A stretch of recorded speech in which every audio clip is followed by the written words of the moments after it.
Dear learners, today I would like to start a very important lesson for yourself which will indicate about a very particular things, that is self-purification, self-restraint and self-consciousness. First of all, I would just like to mention that what is self-purification, what is self-restraint and what is self-consciousness. But we have to know the proper definition of self-purification, self-restraint and self-consciousness. If you don't able to define anything properly, or if you don't able to explain anything in an exact way, that time it will become very difficult for yourself to judge everything properly as a whole. That's why today I have chosen a very peculiar topic which is not only an essential part of your life but also which will ensure a crystal clear spiritual development of your brain. That's why today I'll discuss about three particular topics. First of all, I just like to mention about self-purification. What is the proper definition of self-purification? If you want to become a man of self-purified, you have to follow some track. You have to follow some rules and regulation. And for maintaining such kinds of rules and regulation, you have to work on the right track. If you work on the wrong track, you can't be able to overcome all the obstacles like in easygoing manner. I think that we should put emphasis about such kind of activities which will help us to lead our life to the according rules. First of all, I have seen several types of people in my life, and today I am also feeling a little bit palpitation while I turn my mind during those days. I have seen that they are totally wrong in their concept and their ideology. You know that there is a verse, great minds discuss ideas, average mind discuss events and poor mind discuss people. So if you don't able to achieve, if you don't able to attain, acknowledge, receive or get self-purification, you will always live in a fool's paradise, and you won't be able to think out of the box and out of your comfort zone. So you have to create your comfort zone according to your own way, not in subconscious way. So to bring out the best from the core of your heart and to bring the best from your policy according to your ideology and methodology, you have to follow a very subconscious process which will help you to overcome all the obstacles in your life. We know that we live in society. We can't always do whatever we like, but for our own good and to live orderly and peacefully, we have to maintain some laws, rules and regulation. But sometimes it will become very difficult for ourselves to maintain such kinds of rules and regulation because we think that self-purification is an obstacle. But I want to mention that self-purification is not an obstacle. When I started my class, I have told about the definition of self-purification. Do you know what is self-purification? Self-purification is a process by which you will be able to not only purify your souls, but also you will be able to judge and distinguish the difference between right and wrong. And if you are not able to distinguish the difference between right and wrong, day by day life will become very tough for yourself. So the proper definition of self-purification is to purify your mind and to lead your mind to work on the right path of ideology, which methodology will help you to judge everything in a crystal clear way. That is called self-purification. After that, I just like to mention about self-restraint. Self-restraint is a very important and very peculiar type of quality which will help you to overcome your obstacles. If you don't emphasize and if you don't put emphasis on self-restraint, we can't able to achieve all the things as a whole, properly as a whole.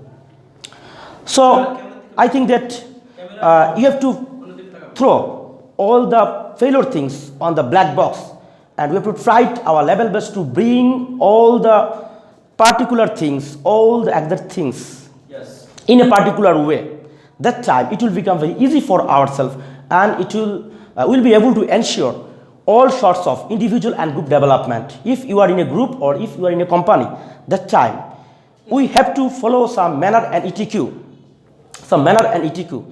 and without maintaining good manner or good behavior, we can't be able to rotate self-restraint in our life. We have to maintain self-restraint not only in religion but also our custom, creed, our identity, our thinking power, our self-consciousness. Every stages of our life we have to follow self-restraint. Without maintaining self-restraint, you can't be able to all you can't be able to overcome the obstacles like in easy manner. Yes. So we have to take the broken road. We have to take the second road.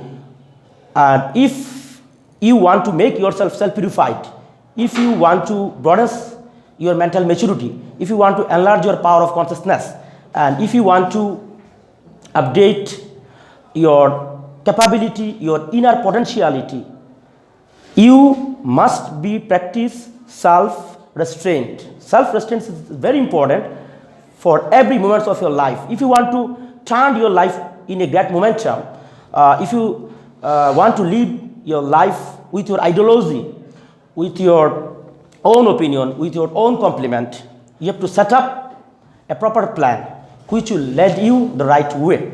That is called self-restraint. And number third is self-consciousness. Self-consciousness is a very particular topic. We can't avoid it.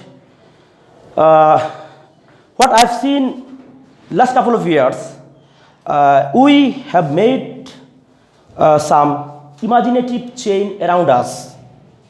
And this imaginative chain, this imaginative restraint sometimes create a lot of hamper to us, and we need to destroy it. We need to destroy all kinds of monotony, mental agony, dilemma, inner conflict, hesitation, and frustration. If you don't able to subtract that, I think day by day life will become very difficult for ourselves. So I think that we should avoid such kinds of narrow thinking, and we should try our level best to improve our capability by following some ideal methodology. But it's a burning question. What should be our ideal methodology? Ideal methodology depends on some topic, depend on your life living process, depend on your particular thinking, and depend on your particular tactics. So you have to follow some rules, you have to follow some tactics, you have to follow some regulations, you have to follow some strategy, and you have to follow some way by which you will be able to judge everything properly as a whole. But if you don't be able to bring out the bad things from the black blocks, which was full of despair, which was full of disappointment, and which was full of troublesome event, that time it will become more difficult for yourself to fight with the new obstacles. So it's a clear ideology, and I believe that. And do you know that in weekends, when we pass our leisure activities, the weekends clears away the rest of our whole weeks. So if we want to clear the rest of our whole life, if we want to clear the rest of our whole problems, we have to start our thinking from the root level. From the root level. So you know that it's a virtual world, and it's the highest possibilities which giving you a great opportunity to express your views, to express your perspective, to express your self-consciousness towards the planet. So I think that's very important, but there are some obstacles for gaining such kinds of ideal methodology. These three topics are very important because they are always creating troublesome and disturbance experiences in our practical life. The number one is anarchy. Anarchy is very dangerous. Anarchy creates a lot of unusual things, and it's not only destroying our capability, but also hampering all sorts of supersonic thinking power. You know that anarchy is a very tremendous microbiological germ which is always present in our limbs or in our organs. Anarchy. So we have to avoid anarchy. For avoiding anarchy, we should put emphasis on self-proper thinking. Okay. Number second is falsehood. Falsehood is a very bad thing.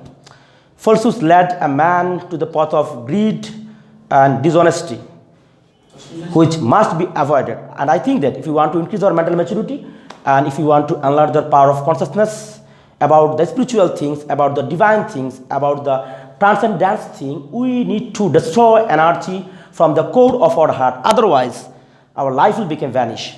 And the last is discrimination. You know that in our life, in our culture, in our custom, in our creed, in our society, discrimination is everywhere.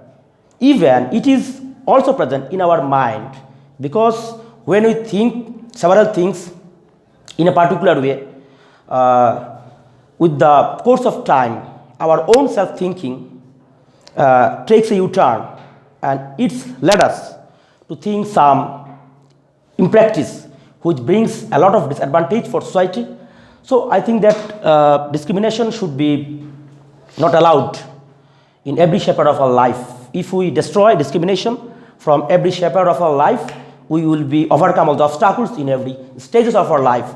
And I want to make sure that by following all the rules and regulations, you can easily achieve your gain, your goal, your destiny, your mission, and thus you can purify yourself and you can make yourself a better people in the world. And you have to be self-motivated, then you can motivate others. If you are not sure what you are doing, if you are not properly sure about your self-consciousness, then how you will ensure others' potentiality, how you will make a U-turn, and how you will be able to destroy all sorts of superstition, religious dogma, and religious impractice. So I just like to end my topic today with a message. I started with a phrase of Plato. He said that great mind discuss ideas, average mind discuss events, and poor mind discuss people. So we should not discuss about events and people. We just discuss about ideas, and ideas. And this methodology should be practiced more profoundly in every stages of our life. Thank you.